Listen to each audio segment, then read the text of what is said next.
on GUJCET paper 2019. See the first question. The dimensional formula of under root mu r epsilon r is what? So it is dimensionless quantity. How? Let's see this thing. See, we have the equation for the velocity of light in any medium, that is v equal to 1 upon under root mu 0 epsilon 0 into under root mu r epsilon r. But 1 upon under root mu 0 epsilon 0, that is the velocity of light in vacuum. It is denoted by c. So we can write v, that is equal to c upon under root mu r epsilon r. Now take mu r epsilon r on left hand side and v on right hand side. So we will have under root mu r epsilon r, that is c by v. So here right hand side, that is the ratio of velocity of light in vacuum to the velocity of light in medium. After all, it is velocity upon velocity, so it is dimensionless. So our answer, that is C. Now question number 2. At a large distance from source E and B are in phase and the decrease in their magnitude is comparatively slower with distance r as per.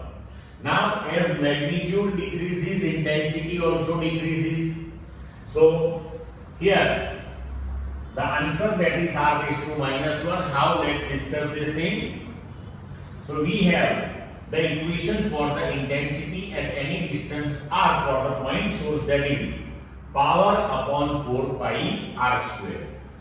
So another equation that is we derived in the theory, that is half epsilon 0 e square c. Now epsilon 0 and c are constant, half constant, 4 pi constant. So we can write e square proportional to 1 upon r square. So e proportional to 1 upon r. So our answer, that is r raised to minus 1. Now question number 3. The angular spread of central maximum in diffraction pattern does not depend on. Now we have the equation for the angular spread of central maximum, that is theta equal to 2 lambda by a. So lambda, that is the wavelength, a, that is the size of the opening of the slit, or we can say aperture. So it does not depend on the distance between the slit and source, because in this equation it is not appearing. So we can say the answer is A. Now question number 4. The ratio of resolving power of telescope when lights of wavelength 400 angstrom and 5500 angstrom are used is what? So we have the equation for the resolving power of telescope, that is d upon 1.22 lambda. You can write d, that is equal to 2a also, where 2a, in that a, that is the radius of the lens. Now here we can say the resolving power that proportional to 1 upon lambda. Now resolving power for wavelength lambda 1 upon resolving power for wavelength lambda 2, that we can write equal to lambda 2 by lambda 1. Now lambda 1 and lambda 2 both are given to you. Substitute the values 5500 upon 4400. So your answer, that is 5 by 4, and therefore D. Question number 5. Now 5.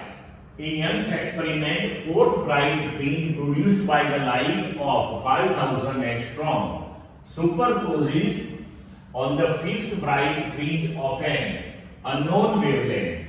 Then the unknown wavelength is what?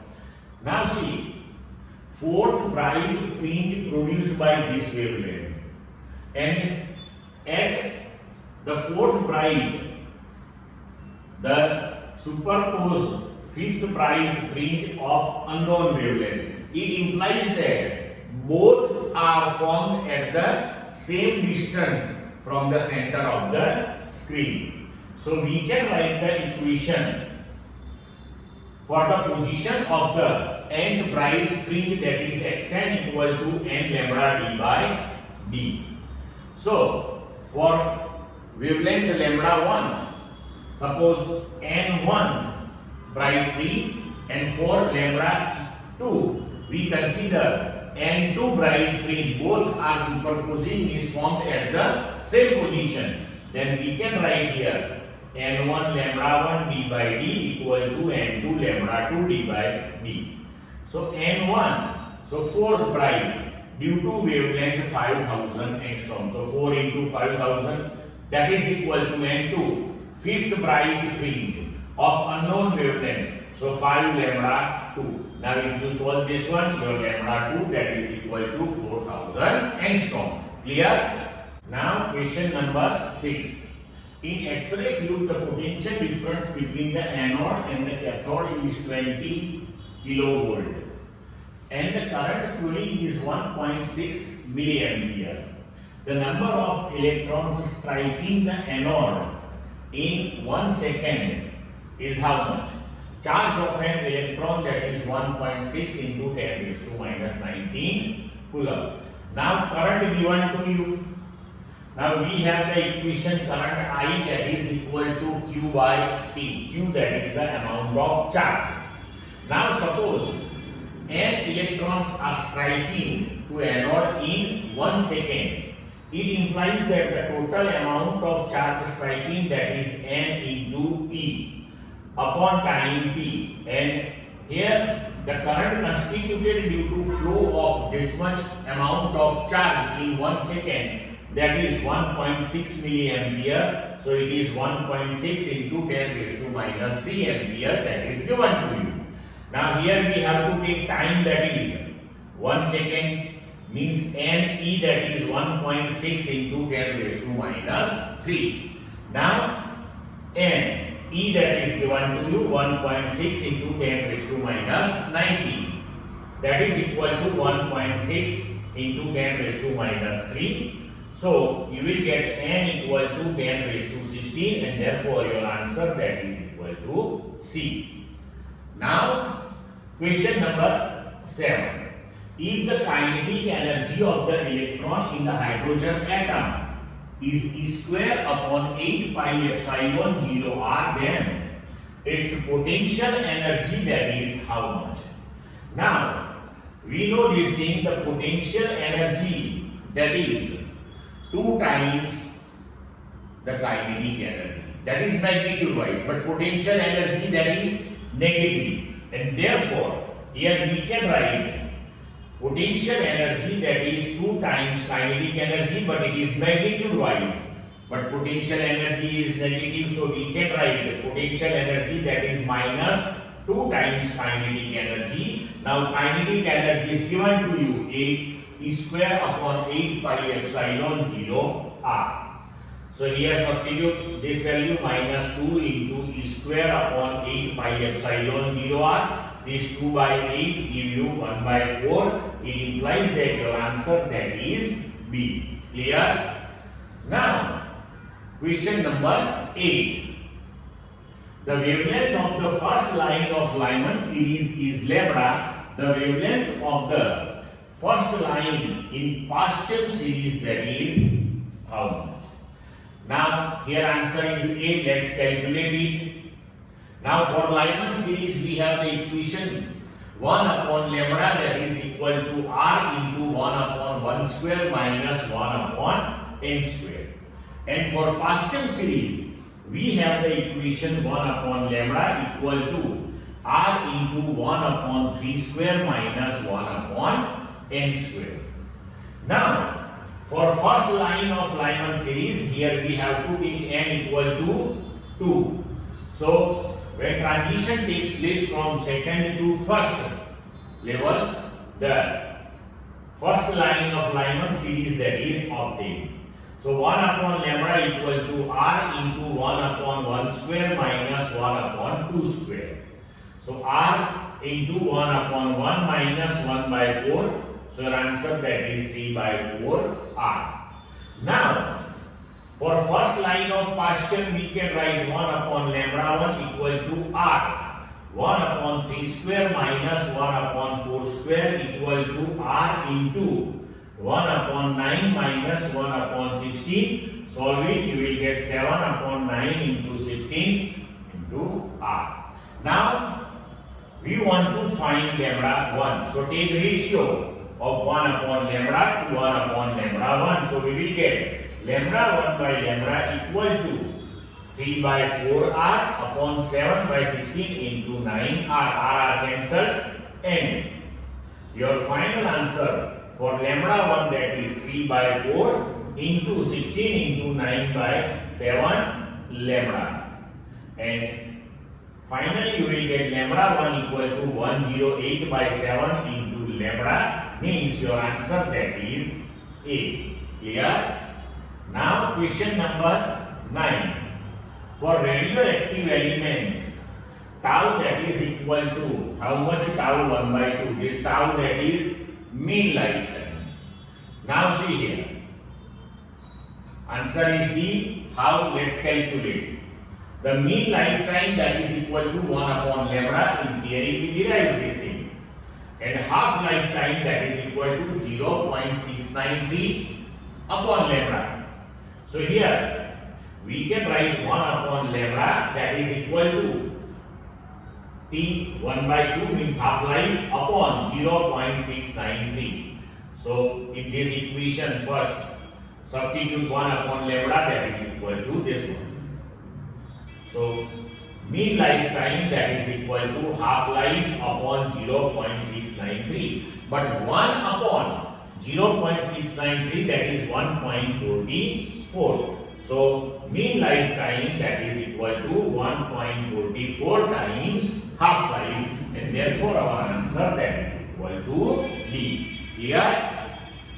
Now question number 10. For the following nuclear disintegration process, uranium 92 to 38, Pb 82 to 06 plus X number of helium nuclei 2He4 plus 2 electrons are emitted here, so minus 2E. Then value of X, that is what? Now in any type of disintegration process or any type of nuclear process, atomic mass number is always conserved. So we can write here 238 atomic mass number on left hand side, and after reaction on right hand side, see for Pb 206, for He 4 into X, and here for electron it is 0. So we can write 238, that is equal to 206 plus 4x plus 0. So x, that is 32 by 4. Your answer will be 8, and therefore 8. Clear? Now question 11. The radii of 30 Zn64 and 13 Al27 nuclei are R1 and R2 respectively. Then R1 by R2, that is equal to what? Now we have the equation for the radius of the nuclei. So R equal to R0 a raised to 1/3. In this equation, R0, that is constant one. So we can write R proportional to a raised to 1/3. Now Rzn upon RAL. Say Rzn, that is R1, RAL, that is R2. So for Zn, A value, that is 64, and for Al, atomic mass number, that is 27.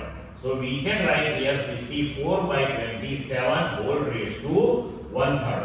So your answer, that is 4 by 3. Now question number 12. For a PN junction, the intensity of electric field 1 into 10 raised to 6 volt per meter, and the width of the depletion region is 5000 angstrom. The value of potential barrier, that is how much volt.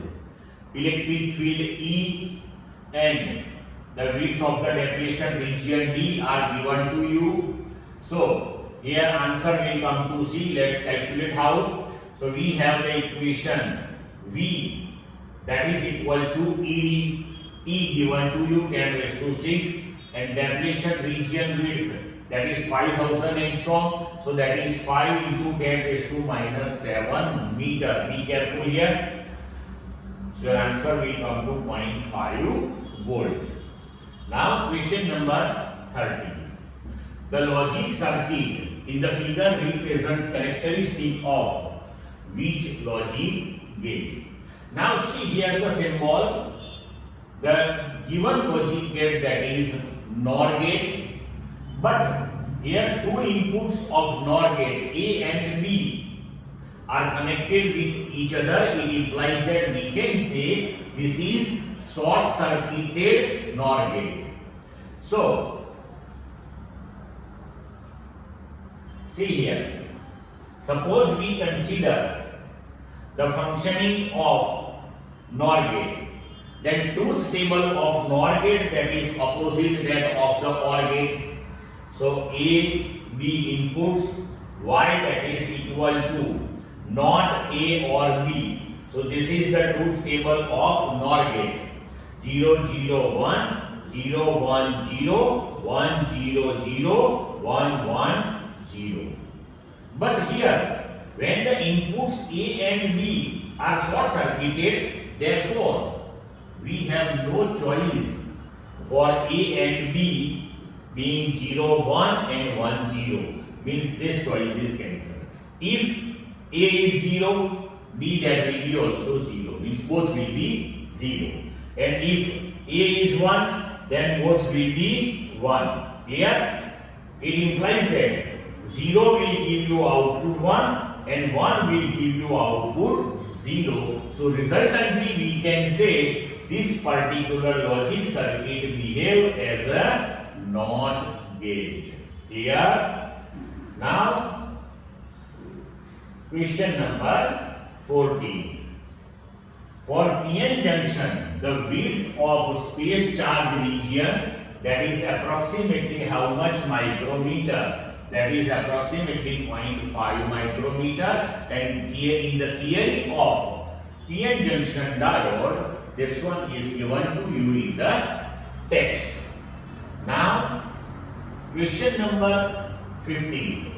So this particular question number 15 that is from the chapter number 15 that is of communication system. But now that chapter is not in your syllabus, so no need to think about this one.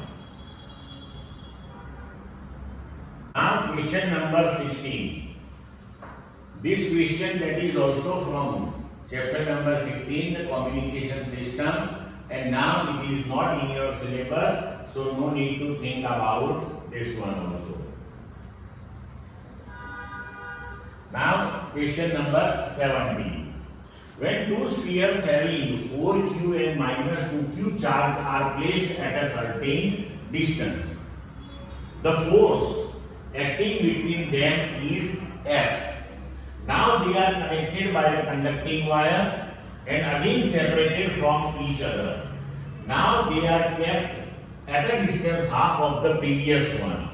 The force acting between them is what? Now initially the magnitude of the force between these two, that is F. When you connect it by conducting wire, then redistribution of charge will take place. Here we consider both the spheres are identical one. Now here answer that will be C. Let's calculate how. Magnitude of the force initially that is given to you F. So charge on the spheres 4q and minus 2q. So magnitude wise we can write k q1 q2. So 4q into 2q upon r square. So our force that is 8kq square upon r square. Now if these two spheres are connected by the conducting wire, then redistribution of charge will take place. So now charge on each sphere, that is the net charge 4q minus 2q, that is the net charge, divided by 2. So charge on each sphere, that will be now Q. Now these two spheres are kept at distance half than the previous one. It implies that we can write the equation of the force F dash equal to K charge on both the spheres, that is Q upon the distance, that is R by 2 whole square. So we will get 4kq square upon R square. So we can rewrite this one as half into 8q square upon R square, but 8q square upon R square into k, that is F by 2, here k that you have to write. Clear? Now question number 18. Charge of 1 microcoulomb each is placed on the 5 corners of a rectangular hexagon of side 1 meter. The electric field at its center, that is what? So your answer that will be D. How? Let's calculate. Okay. Now electric field at the center due to 5 charges is equal to electric field due to 1 charge. Suppose we consider the regular hexagon and at each corner of it we place 1 charge. Then resultant magnetic field at the center, that will be equal to 0. It implies that we can say this thing, the magnetic field at the center, that is equal to 1 charge, because the net field of remaining 5 charges and the field due to charge on the 6th corner are perfectly balanced, and therefore you are getting resultantly 0. But now if you remove 1 charge, then we can say the remaining 5 will give you the net electric field that is exactly equal to the field which is due to 1 charge. So we can write now electric field, that is kq upon R square.